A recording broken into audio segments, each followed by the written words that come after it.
Welcome to Brandon's Face, everybody. It's the podcast about a playlist. I'm Jonathan Beardsley. And I am Brandon May. We have a lot to get to this week, including new releases from Metallica, Black Thought, Whyte Fang, and much, much more. But before we get into that, let's talk Coachella, shall we? Sure. So, without getting into specifics, how would you grade weekend one? Obviously, note I didn't go to the festival, but I did obsess over it a little bit. So I watched all the live streams, recorded a ton of them, and how would I grade weekend one? If I were there, I'd probably grade it at about an 80 out of 100. Yeah, compared I think to I'm with you. previous B years. minus. Yeah. I'm with you. I thought that there was a lot they could improve on, especially in terms of the sound. But overall, people seem to be having fun. We got a few sets that I would argue were legendary, right? For sure. Most Yeah. definitely. And we got a few moments, good and bad, that were kind of bigger than the sets themselves. So, with all of that in mind, let's run through what we saw starting with Friday. I started with Benny. How about you? Yep, same. Yeah, she was first up. She fucking killed it, played a great set, full of all the hits, couple new songs to look forward to. Yep. She even brought out Gus Dapperton for Super Lonely, which was great, but unfortunately, the first of many audio problems involving special guest appearances that occurred in week one. Did that bum you out? It wasn't even surprising, bro. That's a weekend one thing. That's why it's one of the reasons why we decided to start going weekend two. It's like they don't even check the mics weekend one. Yeah, we just call it sound check. I switched over to Pusha T after that. What about you? After Benny, I think I watched something in the Sahara, but I did go back and watch Push's set, and Coachella has never really recovered from it, Yeah, he was running through a nice selection of his hits from Daytona, and It's Almost Dry when I tuned in, and his stage design was a stack of bricks that held up a Welcome to Coachella snow globe. Incredible. Homer Great Homer was cooking crack on stage. He was also dressed in all white, of course. Loved that. But you actually hit me up that Magdalena Bay was on, so I switched over to them, rewound it to the beginning, which thank you, Coachella, for letting us rewind this year. That's fucking awesome. They were one of my favorite sets of the day, and the Sonara was the perfect stage for them. The inclusion of a live drummer has drastically improved the way they sound, and I think that they performed a couple of songs off the EP we'll be talking about later. Yep. What did you think of their set? I thought it was okay. It didn't really blow me away, but I think that was mainly because it was the first Sonora set that I'd seen, and the camera angles and the audio was a little off, and then there was this weird kind of like grating siren noise that came on about 30 minutes in, and I bounced out after that. Oh, well, you missed out, buddy. I'm sure I did. I'm sure I did. You didn't record that one, did you? I didn't. Weekend two. We'll have to snatch that. Right. From there, We I actually think you can't. and I. Oh, are they not streaming this weekend? They are streaming this weekend, but they're streaming 6 stages, and they are nixing the Sonora tent for the Yuma tent. Ah, that's right. That's right. That's right. Um, you switched to Toby after that as well, right? Yep, we watched the whole set. It was adorable and as lavish as he said it was going to be. Yeah, masterful performance, just emphatically delivered. The choreography was insane. Sucked Fat wasn't there, but it's understandable with her being pregnant. Plus, he made up with it with a ton of other guests. I think I saw Yep. Duckworth out there, Earth Gang, Chameleonaire got up there and got the whole audience to sing Riding Dirty, I can't which was fucking believe, I amazing. cannot believe this man got Chameleonaire out of whatever retirement he was at. Thank God, man. I love it. I love it. I was really happy to see Toby have a big crowd too. Yes. Next up was SG Lewis. I only caught a little bit of him, but he sounded fucking great, and he brought out Channel Tress, so A plus. He was one of at least 2 people that brought out Channel Tress, and yeah, man, it was a good set. It was a good time. Channel posted about Coachella. I think 3 people ended up bringing him out over the weekend. I forget who the third one is, though. Honestly, good for him. Yeah, I know the other one was Jamie Jones. He was at least one of the other ones, right? Yep. Yeah. I think it's got to be a drinking game now during Coachella. If somebody brings out Channel Trace, you got to take a shot. You know, Are the sets becoming too much about who people are bringing out? it's never I've never cared.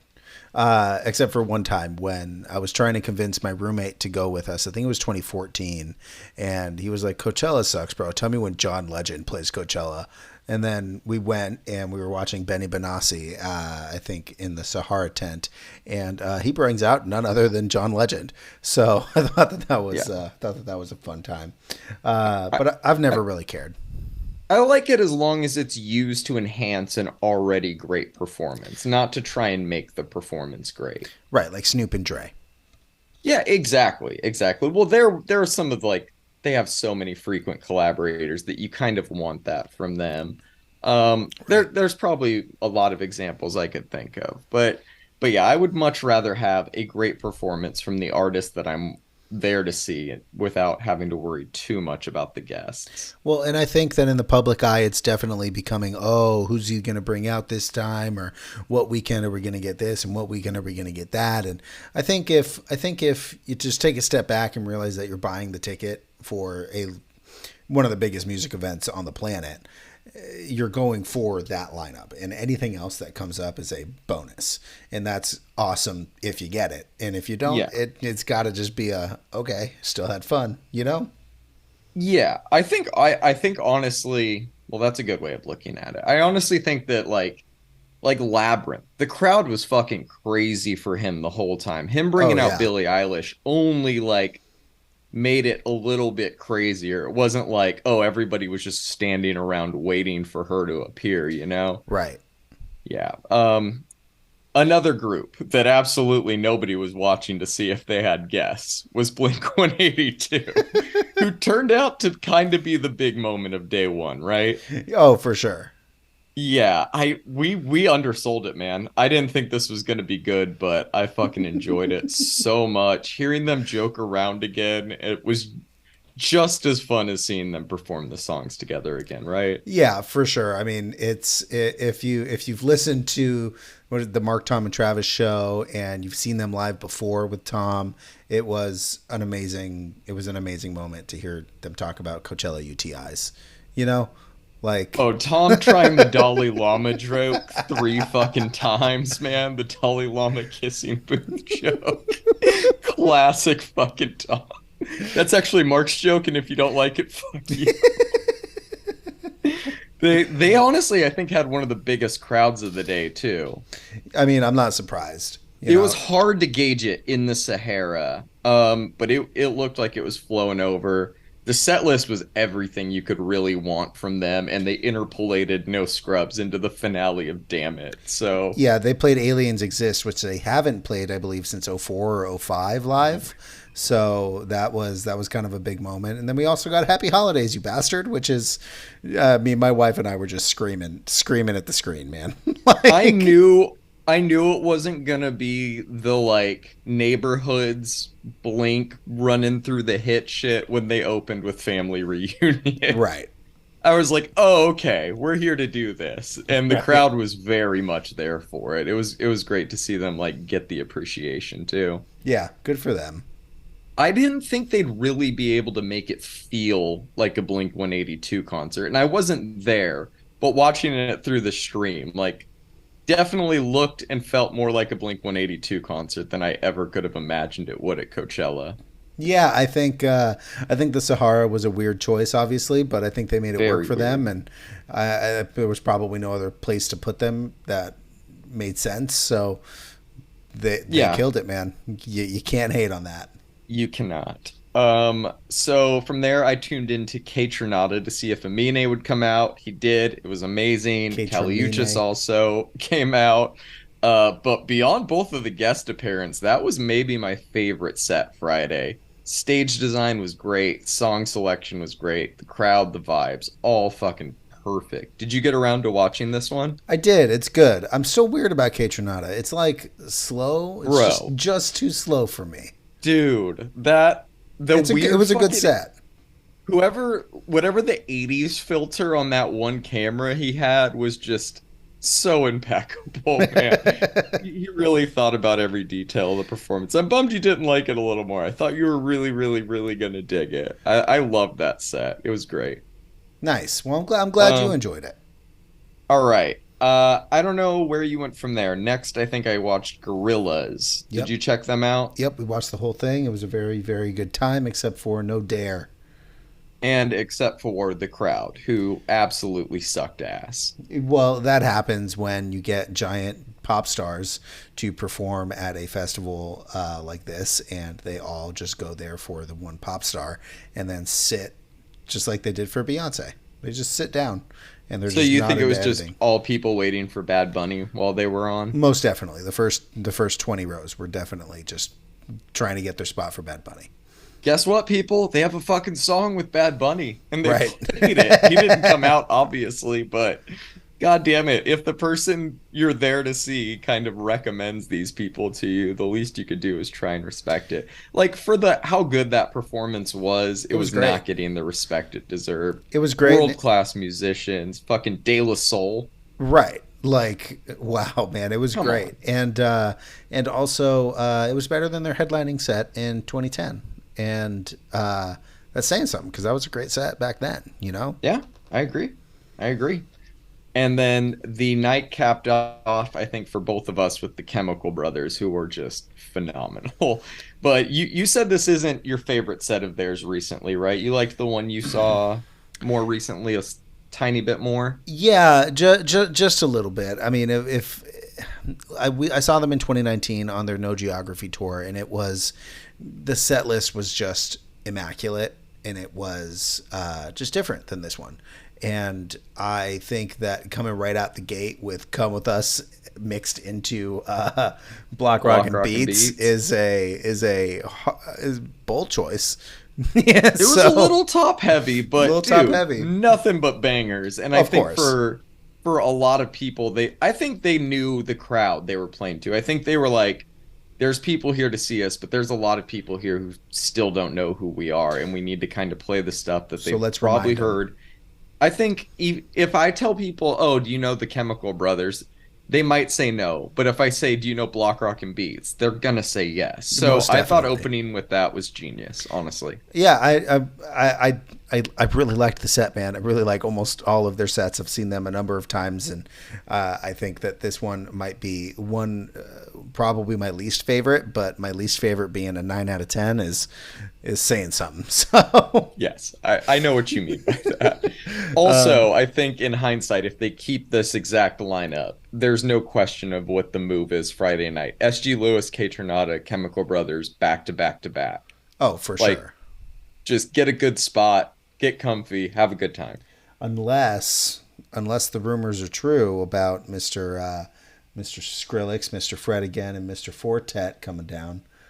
You think they're gonna put them on at a conflicting time? You don't think they'll get the blink slot? I think they'll get the blink slot, but I think it'll be a madhouse A getting there and B getting out. So Yeah, I think one thing we didn't talk about in our set list thing that we did last week where we were kind of recommending who we would go see at what times and what stages. The festival has grown so much and the size of the crowd is so massive that it is not possible even to go from one stage to the next stage over and catch somebody in a reasonable time in terms of like certain times of the night and the density of the people around you. yeah, So you got to pick a good stage that's going to be good for a few acts sometimes. sometimes, and it's also a matter of committing. Commit to the set. If you really want to go see another artist that's starting in 35 minutes, then leave the set you're at 10 minutes early. You know, Yeah, don't try to yeah. go split sets. It just doesn't work. That's a veteran move. You're right. The 10 minutes early always works. Yep.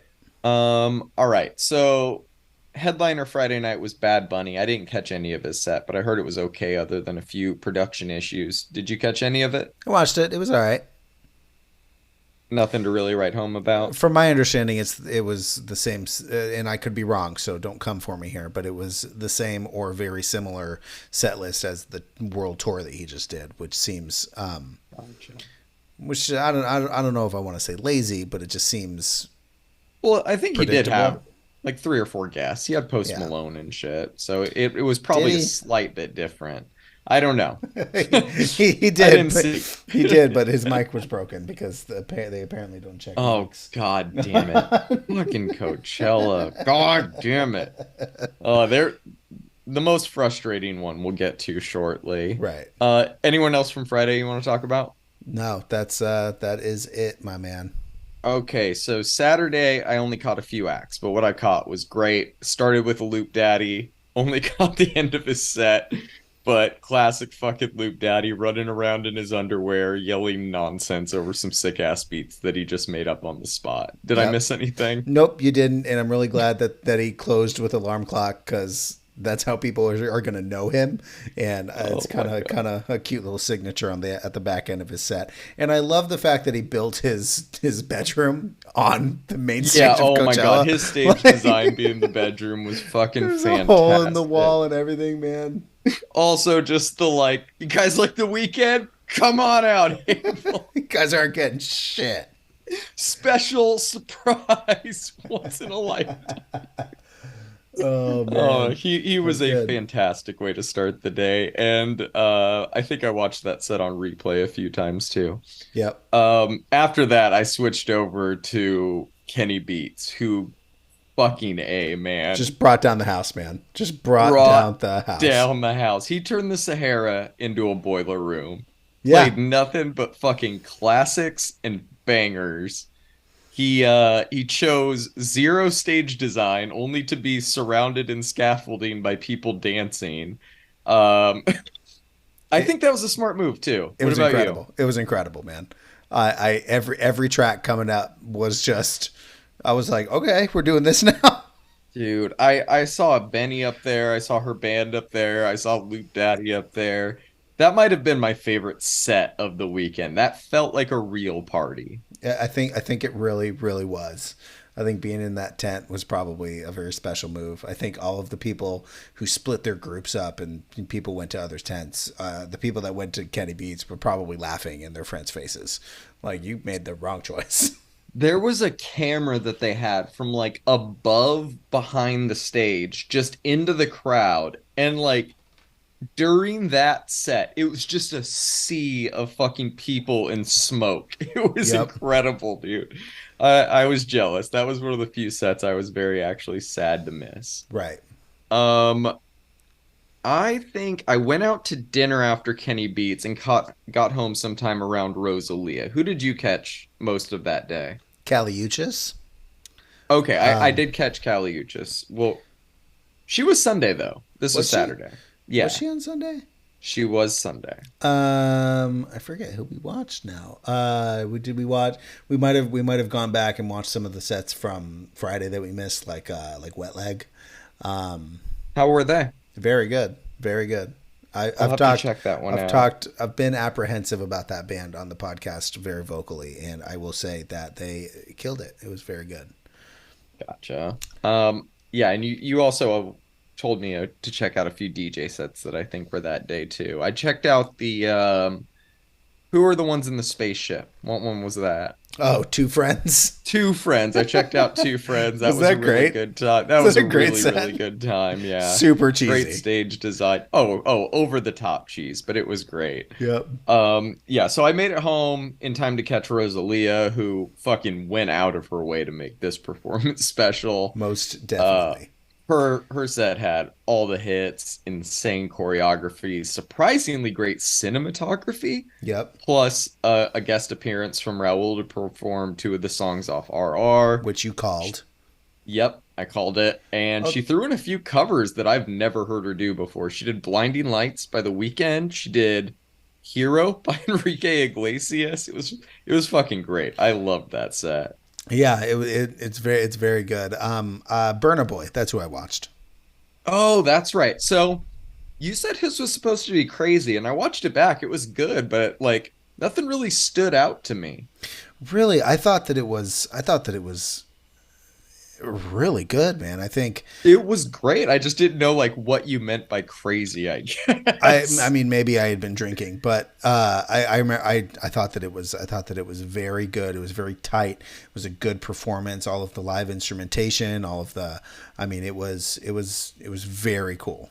Yeah, he had like a 20-piece band up there. Yeah, it was great. It was It great. was awesome. Yeah. So I only caught the first 20 or 30 minutes of Blackpink before turning it off to play some Hogwarts Legacy, but the production and the pageantry was just above and beyond as expected. I'm just not that into K-pop. Their crowd was fucking massive though, so good for them. Yeah, we watched the majority of it. We turned it off as soon as the Prids stream came on. I think 10:50. Yeah. And yeah, I mean, I was impressed for what it is. I'm just not a fan of the music. And they kind of look like robots up there. They've kind of been like they were like I know in the K-pop world they're kind of like Dude, bred they're to in do dance that, you know, studios like 8 hours a fucking day right, practicing that. Like right. that is their work, you know? Yep, Like yep, vocally, they're not untalented people. It's just very much hidden behind a lot of production. yep. I thought that the fucking drone show was pretty cool, Pretty although neat. it seemed to delay things like good 20 minutes there. And yeah, I don't know. Are you like a Lisa stan or a Rose stan after that? Have you picked a side? I haven't I haven't picked any sides here, John. I don't really have Okay. any hand. Don't really have any cards in this game. I haven't been to the mall in your area in a while, but the ones up here, we have like three K-pop stores per mall. So if you want a life-size cutout of all of them and all of BTS, I'm your guy. I'm good, actually. I'm good. Thank you You're for good? You want asking. one? No, no, Cool. no, no, I'll no. sign you up for one. All right. All right. The only other act that I caught Saturday night was Boy Genius, who fucking blew me away and left me emotionally drained. What about you? Yeah, you and I were talking while it was happening, like in real time, and holy shit, man, Lucy Dacus's voice, like, almost made me teary, man. Like, if you're a fan Yeah. of indie folk, Mhm. this was the show. Like, Yeah. Yeah, I welled up a couple times. Look, their new album is beautiful to listen to, but something about hearing it live just brought a whole new layer of emotion to what I hadn't felt when just listening to like the recorded versions. And seeing just not only their talent on stage, but their relationships blooming on stage was surreal.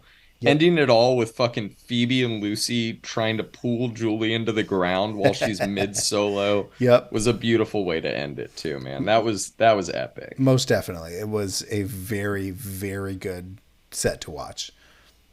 Anything else from Saturday you can think of? Prids, my man.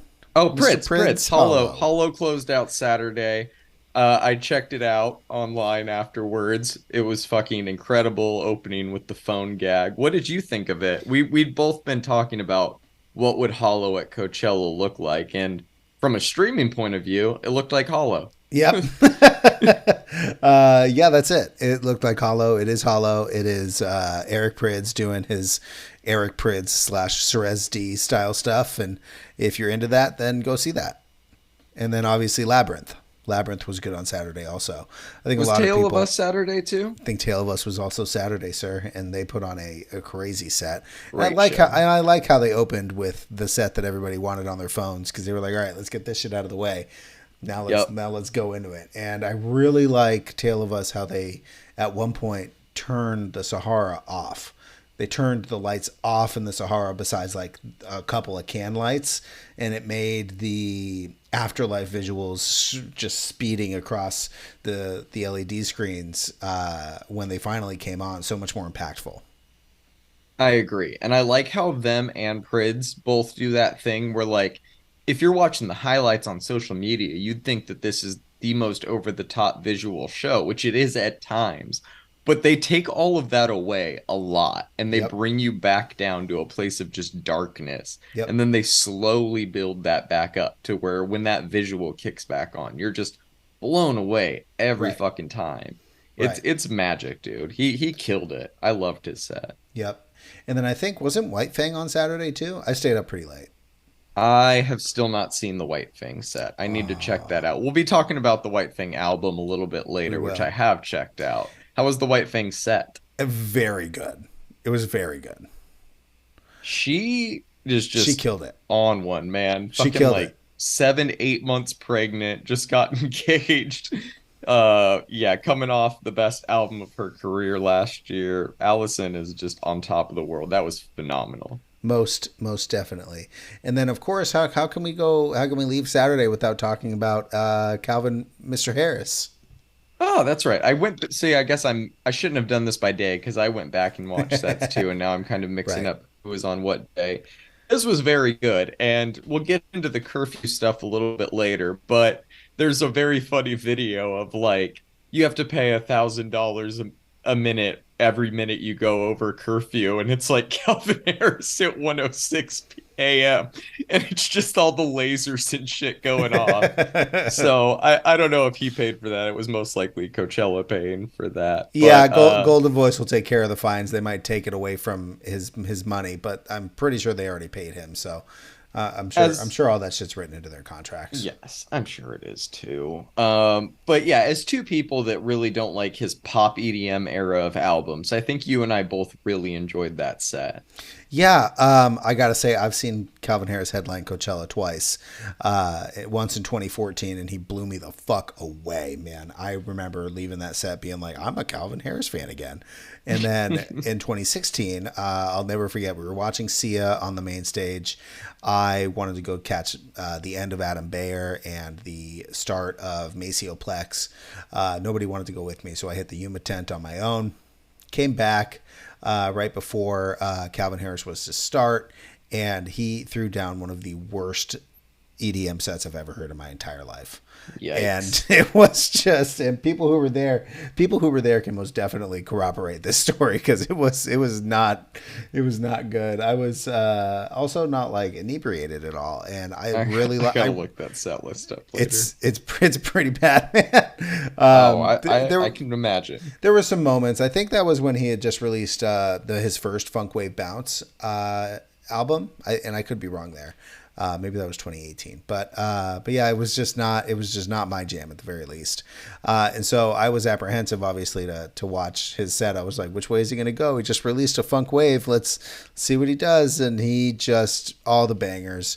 Obviously, I think old school Calvin Harris fans would have appreciated more live production, but he's not ever going to do it again, man. We're never going to get a Ready for the Weekend album like live band disco performance from I Calvin would say Harris. never, but his My other brother. interest outside of that, he's doing Love Generator or Regenerator. He's been doing that for the last like 2 years as an alias. That's not Calvin Harris music. I just don't think he's inspired to do straightforward disco, whether or not it's because it's not financially a great motivating factor. I don't know. Maybe As maybe that's true, but uh, he's just I don't think he's inspired in that way right now. that's fair, super fair. I think that's kind of my point. Anybody who was expecting that is kind of like, well, you're kind of wishing for something that's never really going to happen. And honestly, if he proves me wrong, fuck yeah, I'll eat a sock on air. But it's just not going to happen. You You know, want to edit that out really quick? I won't. If Calvin Harris plays and live sings with a live band any song from Ready for the Weekend, I'll film myself eating a sock. Cool. I am very much looking forward to that. I also fucking called him bringing out Ellie Goulding to do Yes. Miracle, which was a giving the people what they want moment. She delivered as much as he did. That was fucking awesome. And I think it sparks the question of is Coachella ready for a trance headliner or sub headliner? Armin van Buren's never played. Above and Beyond has never played. When are we going to get Mm, some trance family stuff at the Coachella Music Festival? I could see above and beyond potentially, but I can't see Armin getting that spot for some reason. Paul, Not now. Paul Van Dyke closed out the Sahara tent in like 2015 or 2014 or something like that, and it Are was a you good talking time. about a Sahara closer or a main stage slash outdoor closer? I don't know, man. I think that it could work in either of them. You, possibly, possibly. I'm not saying you're wrong there. Um, we'll get into Frank in a minute, but Calvin also did give people the best Frank Ocean moment of the entire weekend when he played the like a cappella version of Slide for a bit. Yep. Yep. That's always a great crowd moment. All right, let's move on to Sunday. So Sunday was the only shared day I had off with my wife this week, so I didn't catch a whole lot until Cali. What about you? I didn't catch a whole lot until Kelly either. I think I watched Elderbrook Yeah, yeah, and you text me that they were very good to watch, right? yeah, yeah, most definitely. So I think I watched Elderbrook, and then I watched Kali Uchis, and then I threw on too many motherfucking DJs. Yes, I Mother still of have to check God. that one out. You've been Mother of highly God. recommending that one. I, Talk to the, me about it. Tell me why it's so great to you. well, so in case our listeners don't know, Too Many DJs is the DJ set moniker of Soul Wax, and Soul Wax are obviously very. They're lauded in the electronic world for their live shows, but when they do DJ sets, they go as Too Many DJs. Despacio is at Coachella this year, and it's headed by James Murphy of LCD Sound System and Too Many DJs. So the two guys from Soulwax and James Murphy, they do vinyl DJ sets literally the entire day, which is amazing. And so they took a break on Sunday, and they will again this Sunday to go drop a set in the Gobi. Fuck yeah. And it's just a bunch of Soulwax remixes that are like topical for the festival and pop culture today, and obviously a few old school bangers. And it is just a masterful DJ moment that if you are a fan of technical DJ sets and electro at all, it's an amazing set, and I doubt it'll be the same for next weekend. I'll be very For sure. surprised if it is, because I saw I them am gonna have to go digging check through it their out. CD case and their DVD case because they use VDJs It's so apparently, fucking which is awesome. they load up their DVDs for the visuals that show up on the Yeah, screen. So they do it all, man. It's all right there, right then and there. that's fucking great. You sold me. I'm gonna have to go check this out immediately. I just have not had the time yet, but that sounds fucking incredible. It's very good, So you watched Callie. I thought she was fucking incredible. excellent, despite the crowd being a little bit dead and the sound for Tyler the Creator's microphone not working. She also brought out Omar Apollo and Don Tolliver, both of which had working microphones. I thought her set was Yep, great. What did you think? beautiful. Yeah, she really rose to the occasion, I thought. I'm looking forward to see if she changes anything up for weekend two. Yep, and the Porter set was really good. Also, if you are a Porter Robinson Nurture fan, you'll like this set. Yeah, I went back a few days later and watched his set, which went much better than I thought it would. His live band was really good, and those versions of the songs are awesome. Some of them were just straight up indie rock. Like him just playing guitar with a band was very kind of weird to see. Right? Yeah, plus he brought out Madeon for Shelter and All Was Right with the World. Okay, let's talk Frank Ocean. Okay, Uh, do you want to go back and forth or do you just want me to go off right now? go off. Okay, so he was supposed to start at 10:05, but didn't start until almost 11. The stage production was minimal and confusing. Most of the time spent between Bjork's set and his was spent making the giant video screen flat instead of curved. Yep. Him and his band were set up in a tiny alcove under the screen, surrounded by equipment. Even people in the front row could barely see him until he came out and made himself more visible. On paper, his set list was good. It's kind of weird. But in reality, even though it had its moments, like the beautiful rendition of Bad Religion or the modular rework of White Ferrari, most of it felt very incomplete. Songs would trail off into moments of awkward silence. He would stop singing songs halfway through despite the music continuing on. And despite his voice sounding great, it all just felt off. Since then, we've learned the show we saw was not the show that was planned. Up until the week of, his stage design included an ice skating rink and choreography that was supposed to feature more than 120 skaters. All of this was scrapped on the advice of his doctor after he suffered two fractures and a sprain in his left leg the week of the show, which obviously is extremely unfortunate and has to be a very stressful hurdle for everyone involved, but doesn't fully excuse what we ended up getting, which was a very slow and subdued performance, followed by a random, inexplicable DJ set in the middle that featured a mashup of his song Lost with Born Slippy. Not the time and place for that, but shout out to that DJ. My ears definitely perked up. Followed by more acoustic versions of songs and deep cuts, followed by him essentially plugging in his aux cord for two songs that people were wanting to hear the most, and just running around the stage mouthing the words like he's at his own listening party, followed by him sitting back down to do his cover of At Your Best You Were Love off of Endless, before telling the audience that he had to stop for curfew, to the response of a lot of audible groans. Right.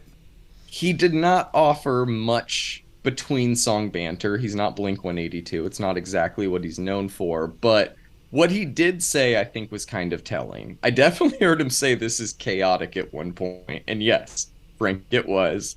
But he also spoke about his brother, who passed away in 2020 and was the person that Frank always used to go to Coachella with. And I don't think it was the full reason that we got the show we got. But as somebody who's lost their brother, I could tell he was going through some emotions without him being there. Especially if you piece together that his brother would have been there had he headlined in 2020 Right. when he was supposed to.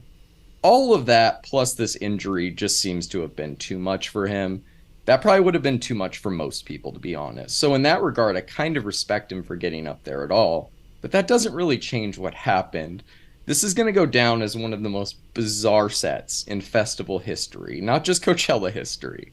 And oddly enough, I feel like that's going to make people who were there, especially the diehard Frank fans, appreciate it more. Can we talk about diehard Frank fans for a second? Yes. So I'm not even sure they were disappointed even a little bit with what they got. I've seen very little negative speak from actual Frank fans about this set. Second, a sign went up outside of the merch tent on Sunday that said no Frank Ocean merchandise. Pretty clear. Which only led diehard Frank fans to try and buy the fucking sign that said no Frank Ocean merchandise. Which is just both hilarious and insane.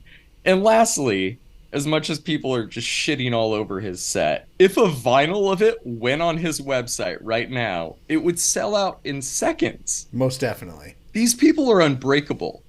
Yeah. All this performance did was make them stronger. It's kind of wild, man. I think that they're in a toxic relationship with this man who, in my opinion, might not care about them even like a little bit. There's definitely some Stockholm syndrome involved. As a Frank fan, I can attest to that. I do miss him, and I hope we get something new as much as everybody else. But sadly, we're not going to get to see if things are going to improve this weekend or if we're going to get the show that was planned, because it was announced today that he has officially dropped out of weekend 2. I was really hoping we would get to see him again this weekend. Even if it was going to be the exact same stage, set list, and style, if he would have come out a little earlier, he could have at least played his full set list. And I think that's all people really wanted. We don't know what songs he would have played, but he hadn't gotten around to Thinking About You, Pyramid, Swim Good, and we'll never know if he was going to at this point. But if there's a speck of optimism to be gleaned from all of this, it's in the statement released today. He did say, "See you soon." So now we get to wait and see what soon means to Frank Ocean. Yeah, man, soon is a decade. Look, man, I've always been, when the lineup dropped, I asked you, I said, how the fuck is this guy going to headline a festival? Like, I like his music or whatever, but like, how is that going to work? Obviously, I underestimated and didn't really know about the wild, just straight up blind devotion that his fans have for him, which is great. Like Hmm. fucking awesome, man. That's great. If it were me and I was going to see a performance, I would have liked to hear regular versions of songs, or at the very least, like half of a regular version, and then like remix the other half or something. I don't know. I feel like that was weird. It also is weird to me that he fractured his ankle and is running across the stage and dancing to his Spotify. To me, that's a little weird. Hmm. I'm not calling him a liar, but that seems odd. It obviously was chaotic. It obviously was emotional, and it is very obvious that maybe he shouldn't be headlining festivals, man. I Like agree. I think that's just the thing. You know, people were very very devoted to this guy, and I think he takes that for granted. And I feel bad for the people that were disappointed in the set, which I've seen a little bit of chatter on some Frank forums that are this was disappointing, and I've also seen the opposite, like what you said. People were like, "This is amazing. It's what I wanted." I mean, honestly, man, the guy could go out on a stage. He could go to Walmart. He could buy one of those shitty plastic white folding chairs, go out on a stage and just have no production, no lights, just him singing and some backing in a backing track with a spotlight on him, and sing like 6 songs, and it would be talked about forever, just like his FYF Fest set is Yeah. talked about. It would have been beautiful. He didn't have to have ice skaters or hockey players or this giant expensive production, or he didn't need to change the screen. All he needed to do was go out there and sing, and I feel like a lot of people were expecting that, and I think he realized that probably about 10 minutes into his weird, chaotic, impromptu set. You know what I'm saying?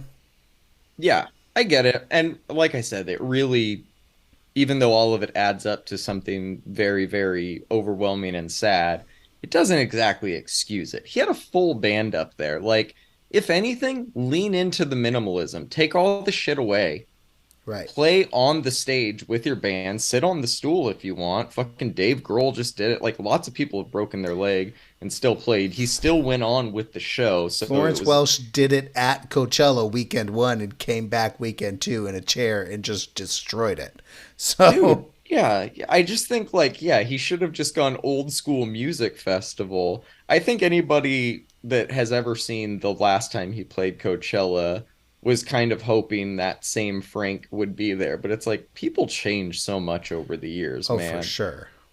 And yeah, him, I don't know, man. I I honestly don't know what the next move for him is after this. I think it has to be new music. I don't think he can just book another festival. And if he does, it would have to be like Flognaw or something like Tyler's festival to where it's Right. like he's dealing with a friend only, you know? Yeah, that makes sense. You know, look, man, after what happened after the Sunday debacle, I thought to myself, look, man, there's only 2 things that can really happen. The first thing that can happen is that he goes out there and does the exact same fucking thing. If he went out on weekend 2 and did the exact same thing, he could say this was the plan. This is what I wanted to Hmm. do. On the other hand, he could go out and do what I said earlier, which is just go out, sit on a fucking chair, and sing his songs. And again, it would have gone down as one of the greatest moments in Frank Ocean history, right? I really didn't expect him to pull out, and I was kind of hoping he wouldn't, but here we are. Yeah. So Blink 182 is taking his spot. How do you think they're going to do? I think they're gonna fucking kill it, man. They're gonna bring the house down. It's gonna be for people. Blink 182 is one of those bands where it's like they're. I've never heard somebody said, "Oh, they're fine." It's always that band fucking sucks, or I fucking love Blink 182. Yeah. And so the people that hate Blink are going to be like, this show sucked. And the people that love Blink are going to be like, this was a moment in history. And I think both are going to be right. And even the people that hate Blink are going to sing along to almost every fucking song. Right. Nobody really hates Blink. All right. Anything else on Coachella week one? I'm good, my man. I got the Yuma sets. If anybody wants them next week, hit us up on Instagram or Reddit, and I'll send you what you need. Let's get into it. All right, man. First up this week, we got a new one from Lane 8 called La Nina. How you liking this one? As is tradition, Lane 8 puts out another banger, man. This was such a good track. Melodic, progressive, bassy. Loved this one. I agree, man. Really liked it. Next up, we got one from Ross from Friends called The One. Thought this one was excellent. Should be making crowds everywhere move the second he plays it. Are you Right? enjoying it? Yeah, man. This is the first we've heard from Ross from Friends since he put out Tread. I think it wasn't last year. It might have been 2021. And this is fucking great, man. Mad Lab vibes, and I hope we get another album, and I hope it's in similar vein. Same. Next up, we got one from Felguk. This is their version of the Fifth Symphony. And look, man, in terms of dance remixes of the Fifth Symphony, nobody's ever going to top Wolfgang Gartner, but I really respect Felguk for trying. My man. Okay. This is fucking cheesy, and I love it. Of course you do. I love it, man. Of course you do, They did Brandon. it. They did it. It's What great. is it with the Fifth Symphony and DJs? Like, what is this? It just is so iconic, and then to hear it kind of I don't know, Just taken to danceified. 11? Yeah, Yeah. yeah, Yeah. I think it's more fun to work in live than anything. yeah. All right, next up we got Mala Snatch. Are you liking this one? Yeah, man. He has such a way with words. It's a fun track. The lyrics aren't my thing, but let's go. Yeah, I actually found the overall sound design and mix of this one to be a little more compelling than the song itself, but Right. I think I'd love to hear it live. Yeah, I think it's gonna go off. Very creepy. All right, let's move on to this one from Time Cop 1983 and Josh Daly called Love Game. If this song does not make you want to put on your leather jacket and drive your DeLorean to the arcade, there is something fucking wrong with you. This was great, man. I really like Time Cop 1983. Same, man. It's ever since we reviewed their album in 2021. I've gone back a few times and been like, wow, this is so good. Dude, it's a lot of fun. This track's fucking awesome, and you just know what you're gonna get. The Right. name really says it all. Right. I was excited when I saw them pop up in my little notification bell. I was like, bet, let's go. We got a new single from Alison Goldfrapp called Never Stop. Again, she kills it. Great vocals, great production. What's not to like? Yeah, man, her voice and the production on this track is just fucking great. Really, Yeah. really good stuff, man. Her album is coming May 12th. I think this will probably be the last single we get, but we'll see. Yep. Moving on, we got a new one from Dominic Fike called Dancing in the Courthouse. So, fun game for you. My wife and I were watching his Coachella set, and she said that he sounded like a combination of John Mayer and Jason Mraz. I slightly agree, but added that I thought he sounded more like a combination of John Mayer and 21 Pilots. So, using our formula of John Mayer plus artist, who do you think Dominic Fike sounds like? Damn. Honestly, I think your wife's right, bro. I think it's Jason Mraz and God John damn it. God damn it. Mayer. I think it is. That's so funny. Honestly, man, it's funny seeing John Mayer's blow up into what he is. He's been playing with the Grateful Dead or Dead and Friends or whatever it is, and all these old dudes who never gave a chance to John Mayer before, they're going to see Dead and Company and being like, this motherfucker rips. Like, Yep. Yep. he can That's do fucking it. awesome. Who doesn't love John Mayer on guitar though, man? That guy can fucking shred. The guy's a musician in the most pure sense. Did you catch Dominic Fike's set? I watched a little bit of it. I didn't catch the whole thing. I thought it was interesting. It was very much white guy plays guitar, or I don't know if he's white, but it was very much guy plays guitar. But yeah, he played a lot of new songs, so I think we're going to be getting a new album this year. In That's terms of amazing. this song, though, I didn't really like it the first time I heard it, but it's grown on me a little more with every listen. What about you? Poppy, Rocky, what's not to like, man? It's decent. Moving on, we got a new one from fucking Georgia Smith. Yes, this one's called Try Me. Dude, her voice just overwhelms me every time I hear it. I love this Right? one. It's like I think I know what I'm gonna expect or like what to expect when her voice comes on, and then I hear it and I'm like fucking blown away. Yep, she is incredible. I think this is the start of a new album rollout, but nothing Fuck has yeah. been confirmed yet. Fuck yeah. Moving on, we got a new one from Josh Levi called Ego. This is fucking everything missing from R&B, man. It's perfect. Him and Tone Stith are just really bringing the old school R&B Love to it. the new generation, and I fucking love it. Did you enjoy this? Did it Yeah, take you back? I did, man. I liked this. Good, good. I'm glad. This is very much like 90s Dancing in the Rain Yep. R&B. You Let's got to move do the on. spin, point, pull. Yeah. You know. Oh, and then you have to do the swipe at the puddle with your hand. That's Right. essential. Right. That's the Omarion. Yes, yes, that is the Omarion, correct. Well done, sir. Um, let's talk about this new Saba and No ID track called Back in Office. You enjoying this one? Man, Saba, it just kills it more times than not lately. I actually did watch his Coachella set also, and live band on stage was really good. Yeah, dude, he fucking just snaps for 3 minutes on this song. Love it. I think they're doing a project together. I don't know if it's going to be a full album or an EP, but that's definitely going to be one to look forward to. Yep. Speaking of new projects, we have arrived at my song of the week, which is the new one from King Krule. It's called Seaforth. I said in our wish list for 2023 episode that I would really, really like a new King Krule album this year, and my wish has been granted. Not only that, but he's returned with a fucking song and music video that are among his best to date. I love it. What about you? When you sent this to me, I think I said you're happy. Like, good for John. Too much. Yes. Man, some indie surf rock from King Krule. Yeah, man. There's no album announced yet, but once it is, Oh, it's announced. oh, it's announced. Yes, it is called Space Heavy, and it comes out June 9th, the same day as the J to G album. Perfect. Yeah. We're gonna have to throw the link to that in the show notes, the music video, because it's really just a montage of his dogs, I think, and it's Amazing. fucking great. Yeah, love it. Amazing. Moving on, we got a new one from Hot Mulligan called Gons Media Retro Games. How you liking this one? These guys just seem so authentic to me, man. I basically love all of their output. This is no different. Yeah, this is great. They do the whole yell sing pop punk thing just very well. Right. Moving on, we got a new one from Heart Attack Man called Stick Up. It's a little bit slower than their last single, but I really liked it.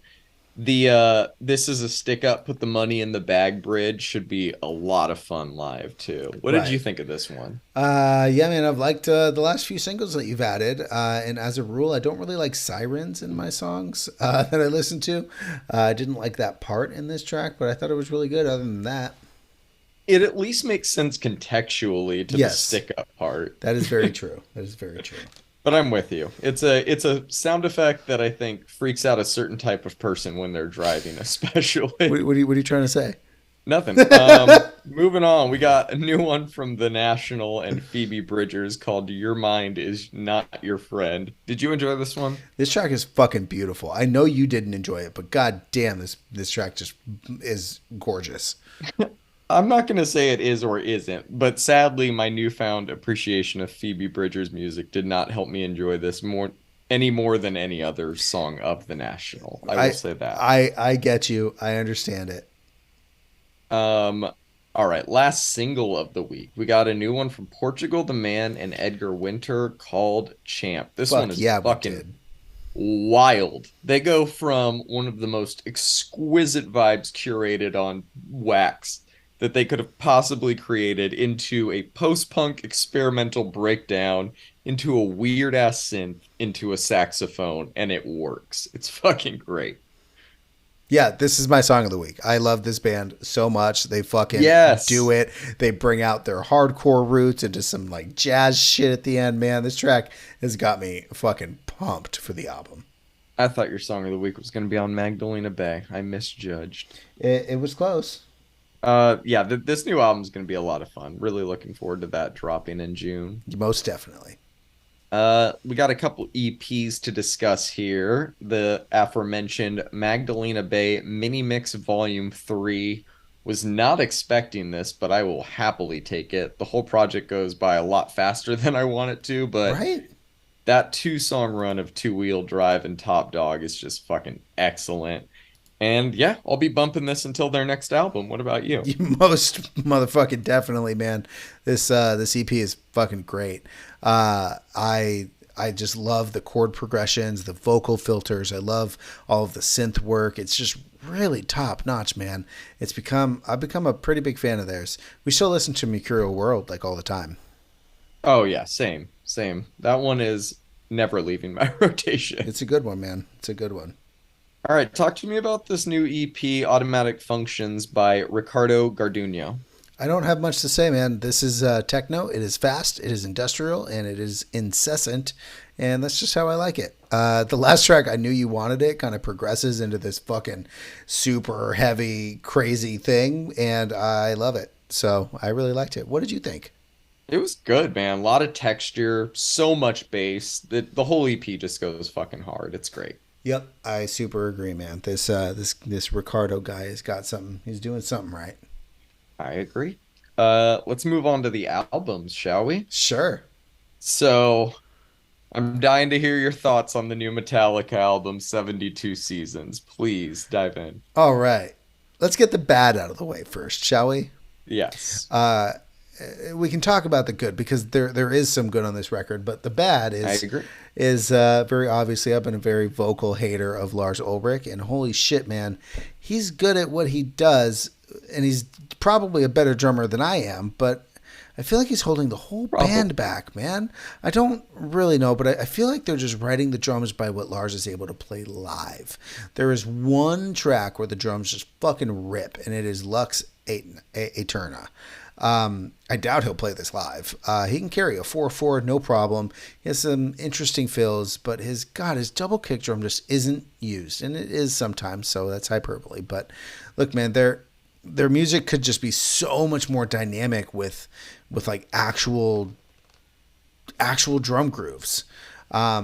I think the mixing on this album is like the mixing on most of their work, drums and vocals up front, which is fine, but it kind of left the riffs for me sounding almost muffled.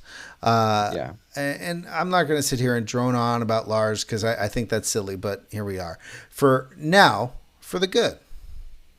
I think this album is a little bit thrashy. It's a little bit dad rock, and it's a whole lot of kick ass. I really did enjoy it. Do I wish it was more thrashy? Of course, but there are plenty of moments that I really enjoyed on here, like the groovy riffs on most of the tracks. I actually think Hatfield's vocals throughout are fucking great. He really does sound good here, confident as hell, like all throughout. A lot of the lyrical content I actually dug. I enjoyed this album more than I didn't, man. There are a ton of bands that are 40 years old that put out flop after flop, but Metallica on this one, man, they got it, I think.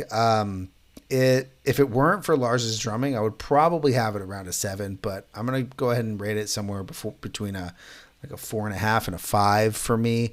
The standout being Lux Aeterna. What did you think? They were one of my favorite bands growing up, but I don't think I've really enjoyed a project of theirs since Reload in 97. I wasn't expecting to like this, and I really didn't, but I didn't hate it as much as I thought I would. Shadows Follow, I think, was one of the few times on the album I found myself like nodding along, so that I'm going to say that's my standout. Score-wise, I'm the exact same as you. I got this one at a 5. It's just not an album that I'll be coming back to, but I wouldn't say it's like Saint Anger bad or anything like that. It's all right. Yeah. Let's see here. Moving on, we got a new one from, I still don't know how to pronounce this fucking guy's name, and I feel terrible. Michels Affair and Black Thought. This is the album Glorious Game. This one was a little disappointing. Black Thought remains one of the best rappers of all time, but I didn't enjoy hearing him over the production on this album as much as I've enjoyed his other more recent projects. The songs are good, but just not very memorable. We'll see if they grow on me with subsequent listens. I'm going to have this one in my hip-hop rotation for a little bit, but I'm just not feeling it yet. I'm going to give it a 6 for now. My standout is Holloway. I really like the back half of that track where he just kind of starts snapping over a pretty simplistic beat. But a lot of my enjoyment of this one, or lack of it, just comes down to the production.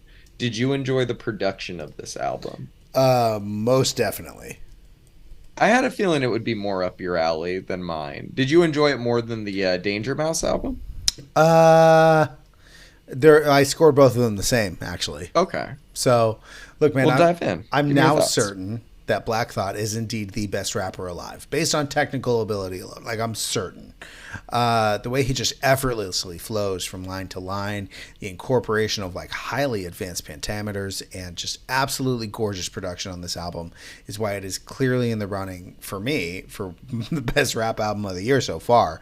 It is stunning all the way through. I don't think that it's overstated at all. There's like no bloviating or any moments that are like wild and crazy. It's a simple, No. jazzy hip hop record with an amazing rapper and lyricist spitting nothing but poetry over every production here. I think it's And simple. those are the records that tend to age well within the genre. I agree. I think it's simple. I think it's impressive. I think it's a fantastic entry into both of their discographies. And I gave it a 9, brother. I really liked this album. Standout I'm is glad you loved it.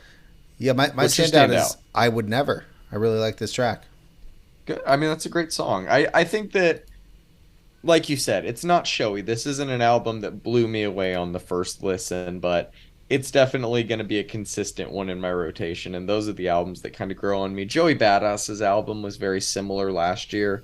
Didn't Yep. really hit me on the first few listens, but I still listen to that one today. We'll Nice. see if this one ends up in that same group or not over time. We'll see. All right, buddy. Talk to me about this new one you threw on here from Unknown Mortal Orchestra called Five or V. I am not sure. It's probably I think it's 5. Okay, So so we actually missed this one when it dropped. It dropped I forget now. March 17th. So mainly because we had a crazy few weeks of music dropping. Now with Coachella slowing the music releases down because they knew Frank was going to be in the news, we have a little bit of time.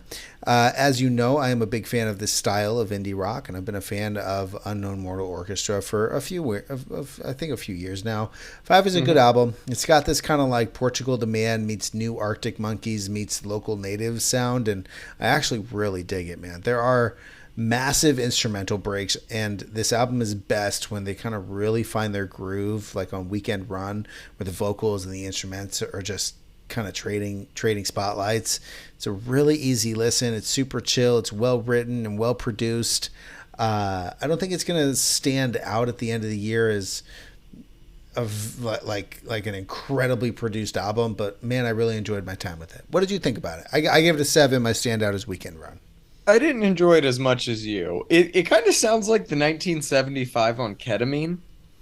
I'm Um, not mad at that at all. like the music's decent, but I'm not really into the vocal style very much, which I imagine is me reviewing this is probably very similar to how you feel reviewing some of the more like long-winded R&B albums we cover. Yeah. And being in the Pacific Northwest, I hear enough about people's weekend runs already. I don't need to hear this dude singing the days of the week at me as he does it. But no, I didn't hate this album entirely. I probably have it somewhere around a 6. My standout's actually The Widow. I kind of like their instrumental tracks a little more, It's a not being really as good into track. the vocal style. It's a That one's really good fucking song. great. It's really jazzy, really funky. I went back to Yeah, that it one takes its more than a few. time to kind of like develop. It's a good try. It's a good song.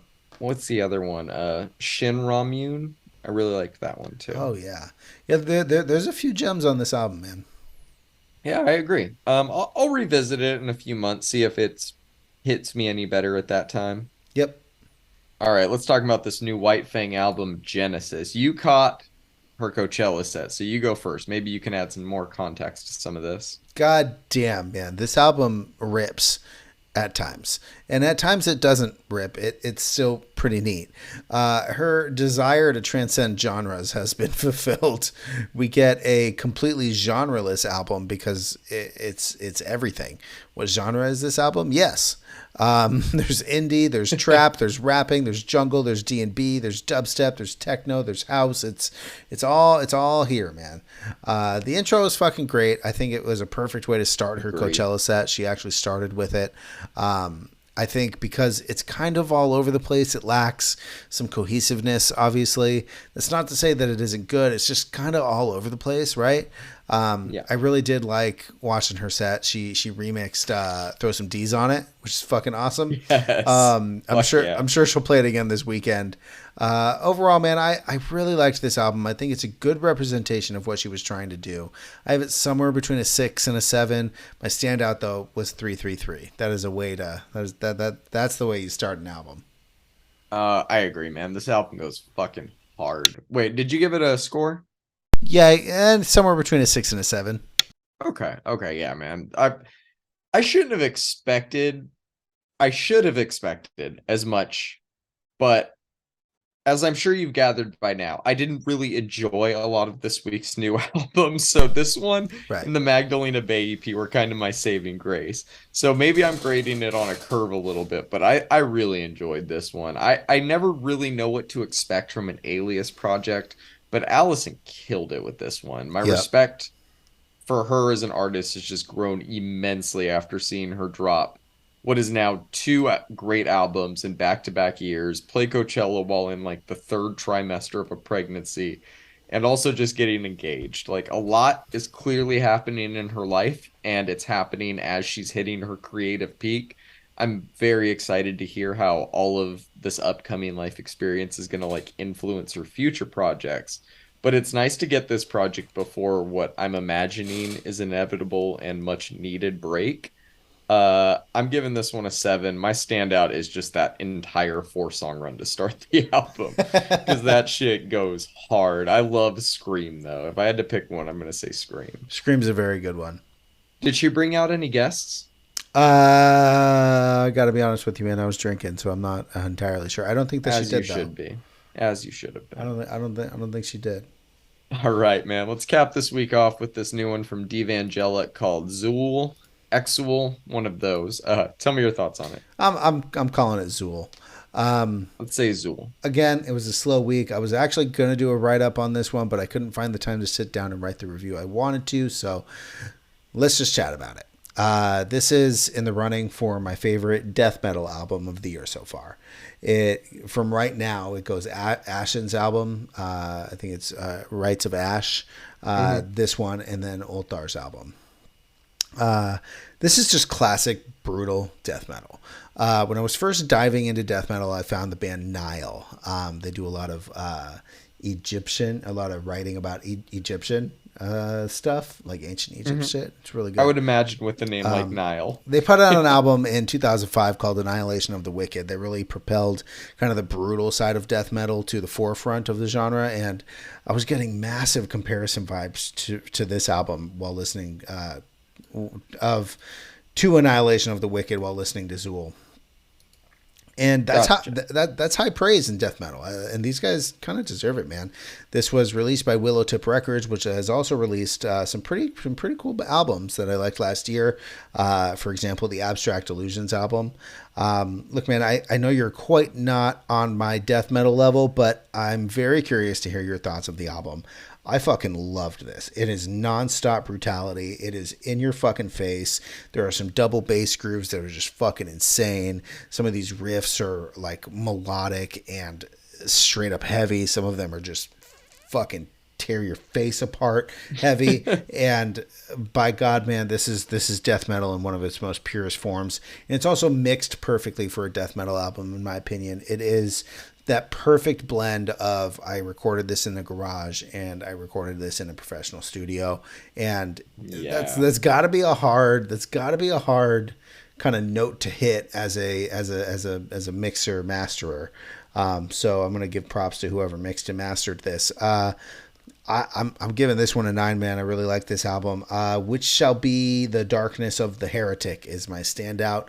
I could not stop listening to this when it released.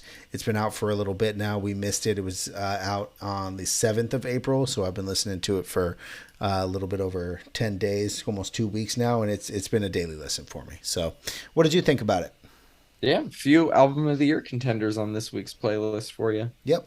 Um, for an extremely relentless death metal band, they're very technical. Like it's all very Yep. guttural and muddy, but you can hear the proficiency in everything they do. And that level of musicianship helps keep me engaged in what is usually a style of metal that I struggle with. I think the album gets a little repetitive, but it knows what it is. They're not trying to reinvent the wheel with every track. They're just trying to give you some consistently great death metal to enjoy. Overall, I'm giving this one a 6. I enjoyed it more than I didn't. My standout is also Which Shall Be the Darkness of the Heretic. Love that one, especially the breakdown in it. Nice. I'm glad you liked it. Yeah, that one was a lot of fun, man. You want to know what we're going to be talking about on next week's episode? Most definitely. So join us next week as we will be talking about Coachella Weekend 2 and breaking down new releases from Enter Shikari, Red Veil, plus some albums we have not had the chance to talk about yet. If you enjoyed this week's episode, please make sure you're following along wherever you get your podcasts. If you're following along on YouTube, give the video a thumbs up. Don't forget to follow along with the playlist that this podcast is based on. You can find the link to that in the show notes. Anything else? I'm good. All right. Thanks for tuning in. Peace. Peace.